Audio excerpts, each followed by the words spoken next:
Allez, bonjour à tous, j'espère que vous allez bien. Bienvenue sur After Fight. On se retrouve pour une nouvelle vidéo. On va parler du choc franco-français qui va arriver au PFL en finale du tournoi du PFL. Donc ce sera le 1er août 2025, le combat entre Yves Landu et Azael Adjouj. Pour parler de ce combat, j'ai mon binôme avec moi, Shadow Ludo. Ludo, comment ça va? Ça va très bien, je te remercie. Et toi, comment vas-tu? Eh ben, ça va, impeccable. Eh ben, écoute, franchement, je suis content de parler de ce banger, hein, on peut le dire, qui arrive très vite, parce que ben, c'est le week-end prochain, déjà, au PFL. Donc, ça va être un gros, gros combat. Il y a pas mal de choses à dire sur cette opposition, que ce soit Yves Landu, Azael Adjouj. Est-ce que tu peux nous parler un peu des combattants? J'imagine que tu les connais très bien. Alors, je connais plus Yves Landu sur le plan de la longueur de temps, puisque Yves Landu, il a commencé, comment À dire, la Snake? ah non, enfin, il a rejoint la SNEC après, mais il était à la D'accord. Fantastique Arena, il était au sol, il était au VKG. Il est parti à la SNEC après pour faire du MMA, mais il avait déjà commencé par le sol, lui, avant. Parce qu'en fait, lui, c'est un mec. Et même par le breakdance, avant, je crois, il a fait. Ouais, j'allais te le dire, en fait, c'est un mec qui a commencé par le breakdance avec l'équipe de la Fantastic Armada, donc de Karim Gadji, pardon. Et en fait, donc à Meaux, dans le 77, et dans ce patelin-là, en fait, dans ce secteur-là, il y avait un club qui appartenait à Guillaume Piquet et qui s'appelait les VKG. Et c'est ensuite, donc il a commencé le sol comme ça. Et comme nous, on était dans le grappling à l'époque, du coup, je l'ai connu comme ça, tu vois. Et j'ai connu d'abord ses prouesses au niveau du grappling. Et ensuite, j'ai connu ses prouesses au niveau du MMA, où là, bah, je l'ai vu évoluer d'abord dans les 100%, et puis après, dans les orgas plus importantes, notamment le Bellator, et puis maintenant le PFL. Mais c'est quelqu'un qui a aussi voyagé beaucoup. Il a été faire plusieurs combats du côté de la Russie. C'est pas mal exporté, Yves. Donc ça, c'est la première des choses. Il doit avoir entre 28, 29, 30 combats, je crois, par là. Et Azael, lui, bah, je l'ai connu il y a peu de temps. Parce que bah, lui, il a une carrière qui a débuté, il doit y avoir ouais, entre 6 et 7 ans à peu près, j'imagine. Où là, il a déjà un beau record de huit victoires ou 9 victoires pour une défaite de... 9 victoires, une défaite. 9 victoires, une défaite. Et avant, il a un passé de karatéka. Il est quand même ceinture noire deuxième dan. Donc voilà, il me semble que c'est son père qui était professeur, si je dis pas de bêtises. Et actuellement, il s'entraîne à la SBG, donc en Irlande. Ouais. Moi, quand je l'ai connu à l'époque où il s'entraînait avec Johnny au NR Fight. Ok. Donc, Ouais, c'est vrai qu'il était, ouais. il était au NR Fight, il s'entraînait aussi là-bas. Excuse-moi. Ouais, je t'en prie. Il s'entraîne à l'US Métro, hein. Ouais, Il est de passage aussi à l'US Métro, souvent. Enfin, je sais qu'il jongle entre les deux, quoi. j'allais dire. Je pense que quand il prépare ses combats, il doit partir au SBJ, mais que dans l'année, il doit s'entraîner à Paris. Donc voilà, donc après, on sait que c'est quelqu'un qui a un super striking. Voilà, il a un striking de haut niveau qui construit, il est très méthodique, il est très académique. Ce qu'il fait, c'est totalement maîtrisé et c'est totalement en cohérence avec l'adversité qu'il a en face de lui. Voilà, il a une très bonne vitesse de frappe, il a une bonne puissance. Bon, bien sûr, au sol, il est aussi très très bon, hein, puisque la spécialité du SBJ, c'est quand même le sol, tu vois, pour pas se mentir. C'est plus, comment dire, un gym qui s'est construit au travers de l'expérience et de la compétence de John Cabana. Donc voilà.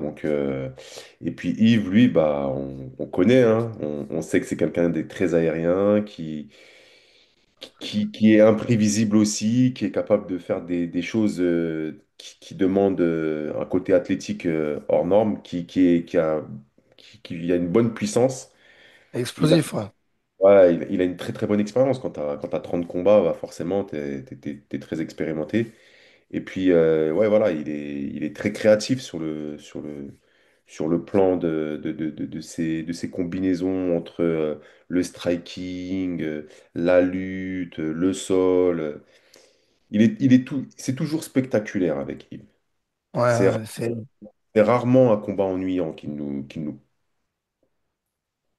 réserve. ouais, Pardon. ouais, bien sûr, bien sûr. Ben, là, du moins, je pense à quoi on va s'attendre, hein. C'est un combat de striking. Après, j'ai pu voir qu'il y a quand même une différence d'âge. Ils ont 12 ans d'écart. Donc là, il y a un passage de flambeau ou un choc des générations. Que Ah, penses-tu de... c'est surtout au niveau du style qu'il va y avoir vraiment quelque chose de différent. Parce que Mm. on va avoir un Yves Londu, alors qui paradoxalement, tu vois, alors il est plus chez la SNEC, hein. Il est parti maintenant s'entraîner Il est en avec. Thaïlande? Ouais. Absolument, ouais. Il est maintenant, comment dire, à Phuket. Il s'entraîne avec J- Mansour là-bas. bon, ouais, J'ai j'allais te le dire. J'ai pu voir des stories ouais, avec. ouais, j'ai un de mes anciens combattants qui est en ce moment même avec eux là-bas. Enfin, en tout cas, il est à Phuket, donc s'il s'entraîne encore, je sais que quand il va dans ce gym-là à Phuket, il s'entraîne avec Yves et avec Mansour parce qu'il s'entend bien avec eux. Et on a beau dire ce qu'on dit, l'âge n'a pas d'effet sur Yves, quoi. C'est-à-dire qu'il est toujours aussi athlétique, il est toujours aussi physique, il est toujours aussi bouillant, explosif. Et on va avoir, à mon sens, un Yves très, très, euh, je dirais, spectaculaire dès le début de combat. Et on a plutôt l'inverse. On a la sagesse, on a le calme, on a le côté méthodique, académique.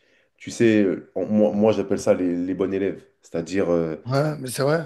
c'est le bon élève, tu vois. C'est-à-dire, déjà, il va respecter son game plan, il va faire tout ce qu'il maîtrise, il va faire ses combos au bon moment, tu vois, il va pas faire des choses qu'il ne maîtrise pas. Tout ce qu'il fait, c'est calculé et c'est fait à la perfection. Il va être dans ses classiques et il va sortir ses skills. Et donc, pour moi, à mon sens, bah, si le combat s'arrête tôt ou s'il dure pas longtemps, bah, Yves, tu vois, il va pouvoir profiter de cela. Et à l'inverse, plus les rounds vont passer, plus je pense que ça sera Azael qui bah, imprimera le rythme du combat, en fait. Ça, c'est vraiment ce que je pense, parce que il est très structuré, tu vois, et il est très solide dans ses fondamentaux, dans ses basiques. Bon, voilà, après pour moi, l'âge n'a pas d'effet parce que les deux ont un super cardio.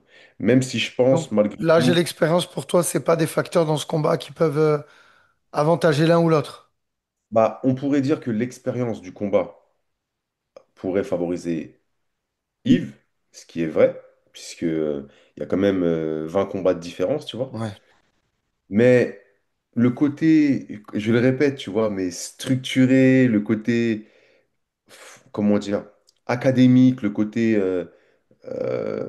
il connaît son karaté, tu vois ce que je veux dire? Il est chaud de ouf, Azael. Mm. Lui, s'il s'amuse, et on sait qu'Yves il va prendre des risques. On sait que c'est quelqu'un qui prend des risques, qui va tenter des choses exotiques, Bah ouais. capable de te faire De un toute coup de façon, pour gagner genou, face à un Azael, mais ensuite aller chercher une single leg, mais en même temps te faire un spinning back fist qui, tu vois, il peut te faire des retournées de folie type capoeira. Mais encore une fois, quel niveau? Quel quand niveau il il a? fait ce type de coup, il est ouvert. Donc, soit effectivement, ça surprend Azael, parce que c'est ça qui est difficile avec Yves. Moi, de ce que je sais de certains combattants qui l'ont affronté, il y a deux choses qui gênaient ses adversaires. Premièrement, sa capacité à faire des choses qui sont imprévisibles, tu vois. Des coups de pied, des coups de poing, des déplacements auxquels tu t'attends pas. Tu vois, il est pas académique concrètement, tu vois. Mm. Et la deuxième chose, alors je sais pas si c'est vrai, mais on m'a dit qu'il était hyper lax. C'est-à-dire que, par exemple, moi, je sais qu'il avait tourné avec mon professeur de jiu-jitsu brésilien qui était au certicier, qui s'appelle Luc Farando. Et quand Luc Farando avait tourné avec Yves, il m'avait dit qu'il était impressionné par la laxité de ses articulations, notamment quand il lui faisait des pattes de vache. C'est-à-dire qu'il était capable de lui faire des pattes de vache et il tape pas. Donc, à mon D'accord. avis, Ok, ouais, tu parles au ouais, niveau des soumissions. Ok. Ouais, ouais, ouais, ouais. Donc, à de mon toute avis, façon, on le voit comme il bouge, ouais, il est ultra flexible en fait, le mec. Je crois qu'il fait des grands écarts. Enfin, c'est. ouais, voilà, c'est ça, c'est exactement ça, tu vois. Ouais. Et du coup, bon, alors tu vas me dire, mais quel est le rapport? Bah, ça veut dire déjà qu'Azael, Non. s'il combat contre Yves, à part étrangler, tu vois, ça va être compliqué de lui mettre des Ouais, pieds de d'aller pied. chercher une soumission. Ouais, Articulation, ouais. exactement. Même si on sait Ça, que c'est Yves est pas. intéressant, ça. Ouais, ouais, ouais, ça va Mais être. Même si. même pour le style, hein, d'avoir un sparring qui arrive à reproduire Yves Landu, Ça faut n'existe se pas. lever pour aller le chercher. Ça n'existe pas parce que ce Ouais, qu'il fait, ça n'existe pas. Il n'y a que lui qui le fait. Donc, et il a un très très bon grappling, hein. Il est super chaud au sol. ouais, Il est super chaud au sol. Il a gagné plusieurs compétitions. Bon, nous, à Vivacité, on avait une compétition qui s'appelait le VIC. ouais. D'ailleurs, regarde, pac, petite dédicace. Ouais, t'as zoomé, mais c'est pas grave. Ça, c'est grappling Ouais, c'est pas Vic. grave. Ouais, ouais, ouais. Comment dire, on avait cette compétition, tu vois, et il avait remporté cette compétition. Tu vois, il avait effacé des mecs super forts et tout. Donc, ce que je veux t'expliquer par là, c'est que au sol, ça va être compliqué, même si on sait que le sol du MMA avec les coups de coude et avec le ground and pound, c'est pas la même chose. Je veux dire, il connaît son grappling sur le bout des doigts et il a les bons réflexes. Donc, là où je te rejoins, c'est qu'à mon sens, ça va rester debout et ça va être un jeu comment dire, je te mets la pression debout et je te tue les appuis. Voilà. Moi, je vois bien Azael faire ça. C'est-à-dire que du rectiligne pour le garder à distance et des low kicks et des low kicks et des low kicks et des low kicks. Voilà. Je vois Azael faire ça. Je pense que Yves va vouloir emballer le combat très tôt. Je pense que Yves va vouloir mettre le feu dans la tête d'Azael pour pouvoir lui créer l'incertitude. Il va mettre un haut niveau d'incertitude pour tenter de surprendre Azael. Et je pense qu'Azael va avoir les mains très hautes. Et je pense qu'il va aussi, dans sa préparation, il a dû certainement faire beaucoup de défense de lutte. Parce que je pense pas que Yves, dans sa tête, voudra rester debout avec Azael. Et Il a un background ouais. trop léger, Azael, tu vois. Et qu'est-ce que tu penses du match-up? Parce que on le sait, Yves Landu et Azael, c'est de très bons combattants français. Malheureusement, je trouve qu'ils n'ont pas la médiatisation qu'ils méritent sur le sol français. Je parle comparé à certains noms. Hein, on va pas remettre. C'est pas, tu vois, leur visage, il est pas assez imprégné, je trouve, sur le sol français, dans le MMA. Qu'est-ce que tu penses du match-up et surtout qu'il soit pas fait en France ce combat? Parce que ça aurait pu être clairement une tête d'affiche d'un main event du PFL ou un co-main event, tu vois. Après un Cédric Doumbé. Je fais un petit clin d'œil. Alors, ce match-up, il était déjà prévu le 24 mai. Ok, Et c'était pas un co-main et c'était pas un main. Sur la ok. carte que on m'avait donnée, c'était le combat numéro 5. D'accord, donc ouais, il était programmé en France, il a été reprogrammé. Ok, Exactement. Exactement. Il a été reprogrammé. Je m'attendais d'ailleurs à le voir reprogrammé en comment dire, France? en Belgique. En Belgique, ok. Et je pense que s'ils l'ont reprogrammé là, c'est parce qu'ils voulaient les managements et l'encadrement de Azael et de Yves ont voulu certainement rentabiliser la préparation qu'ils avaient fait pour le mois Ouais, de mai. ils avaient besoin de combattre. Ah, exactement. Parce que, tu vois, ils n'ont pas voulu pousser jusqu'à le Oui, PFL qui est prévu pour le 26, je crois, septembre, tu vois. Donc, ce combat, il avait été monté à la base sur une carte, pour pouvoir être un PFL en France. ok. Vu que PFL, bah, ils étaient un petit peu, je dirais, fautifs dans l'histoire, je pense que les managements. Après, encore une fois, ça, c'est de la spéculation et c'est de la Tout déduction, à fait. hein. Mais quel est l'intérêt pour eux de combattre alors qu'un mois et demi plus tard, ou allez, 2 mois plus tard, il va y avoir un PFL en France. Je pense que c'est pour rentabiliser les investissements qu'ils ont fait pour être prêts au mois de mai et le PFL voulant faire un monde honorable leur a donné cette possibilité-là en fait. Ben, en tout cas, on regardera ça du coup. On va porter un intérêt sur cette carte du PFL. Ça va être intéressant. Est-ce que tu as un dernier mot à ajouter? Est-ce que tu as éventuellement un pronostic, le nom d'un gagnant à donner? C'est comme tu veux, si tu veux te Comme je t'ai positionner. dit, si le combat se termine tôt, je pense que ce sera Yves qui aura réussi à surprendre Azael. Ah non, Azael, c'est pas parce qu'il a 10 combats qu'il n'a pas de bouteille. Il est très expérimenté. Il est moins expérimenté que Yves, mais il est très expérimenté et surtout il s'entraîne avec des gens qui sont très expérimentés. Je le répète, l'encadrement de Yves n'est plus le même que l'encadrement qu'il avait avec Cyril à la Snake, tu vois. Ça aussi, ça peut jouer. Et on l'a vu, tu vois, avec Mansour quand il est venu faire son combat. Et on a vu qu'à un moment donné, tu vois, je dis pas que là-bas, ils sont pas encadrés, bien encadrés. Je dis pas ça. Je dis juste que ça peut avoir son effet.